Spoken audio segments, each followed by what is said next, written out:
Hello friends, Cheryl here with inkedpulp. Well, I did another silly thing. I recorded the whole video of me making today's page and I forgot to turn my fan off before I did it. So I have wind tunnel noises all throughout that video, so I can't really use it. So this is attempt number 2 and I'm just going to walk you through what I did, so it'll be short and sweet.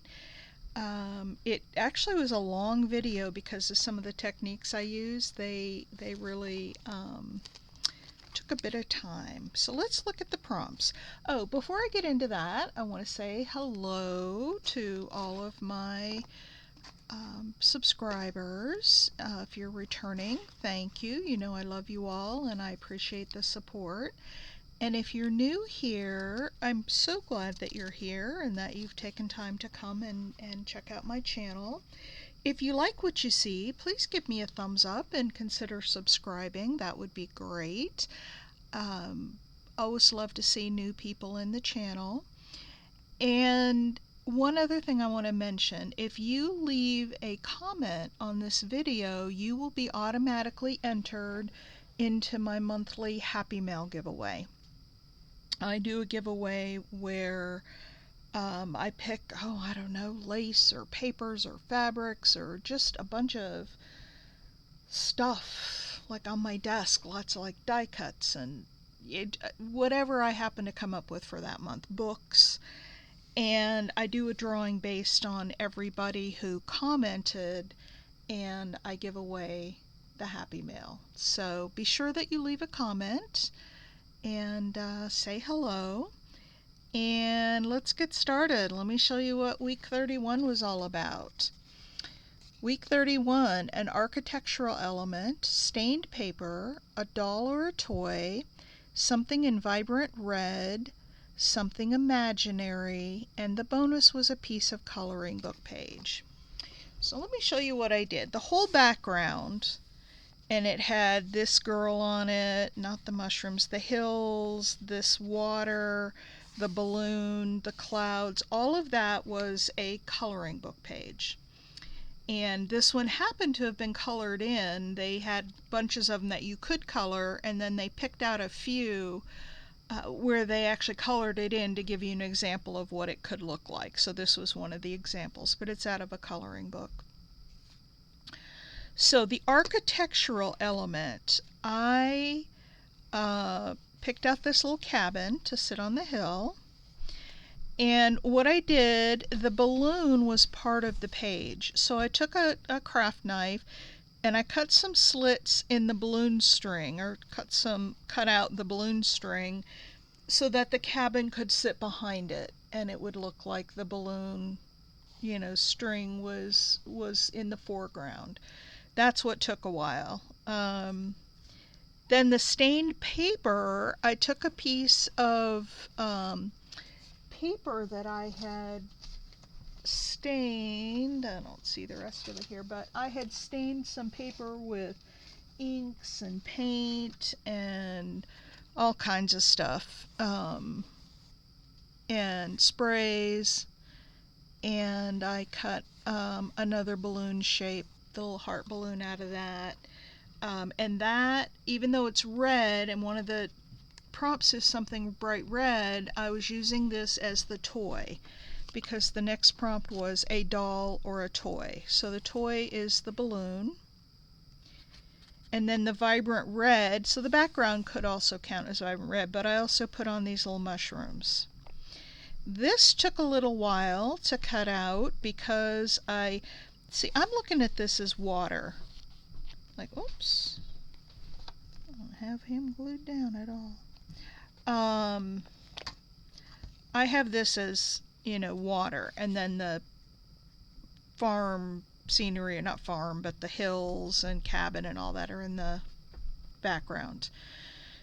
So I didn't want my mushrooms to be in front of the waves, so I cut some slits in here and I tucked them down. And then I really wanted to keep the little girl in the foreground. And so I cut around her legs and a little bit of her dress, and I tucked the mushrooms in behind her so that it would look like she was flying in front of the mushrooms. And then something imaginary. This took me a long time, and it was very frustrating actually, until I figured out what I was doing wrong. So I have this thing that's part horse. He's got claws down here, fins here, and then it goes up into sort of like a fish, fin up here. And I wanted him like coming up out of the water, kind of like the Loch Ness monster that you see, when it comes up out of the water. That was really challenging until I figured out what I was doing wrong. So I was trying to cut, round circles to poke him down in, when I should have been cutting, the dome shape, and I should have been cutting it like waves almost. So I figured it out. So this isn't the best work that I've ever done, but I learned a lot from it. And then the bonus was the piece of the coloring book page, which again is the background. I also put, because there was white up here, I put some sari silk in similar colors to just extend the sky a little bit. And then these little lines here ended at this. This was a piece of white at the bottom as well, and I did not want that to be white, so I extended the lines down, and then I took some inks. I think I used cracked pistachio. I used tumbled glass, and what was the other one that I used? Cracked pistachio, that, and peacock feathers. And I filled in down here. So that's it. That's the collage for week 31. I love it. I think it's fun, and it's so much fun. I can show you here how like the chimney goes behind that piece of string, and then the rest of the whole house. So you really pull her to the foreground, in all spots, and then cutting out hair and pulling her legs to the front. A lot of fun, and it adds a lot of dimension that you wouldn't otherwise have. So anyway, thanks for stopping by. Please do give me a thumbs up, leave me a comment. One, I like hearing from you, and two, it puts you in the drawing for the Happy Mail. And I should have left the house open, or the little cabin, to put my prompts in, but you guys know I never think about that while I'm working on it. It's always afterwards. And then I realize I haven't left a spot for the prompt. All right. So there we go. All right. Thanks for stopping by and watching the video, and I'll see you next week. Bye.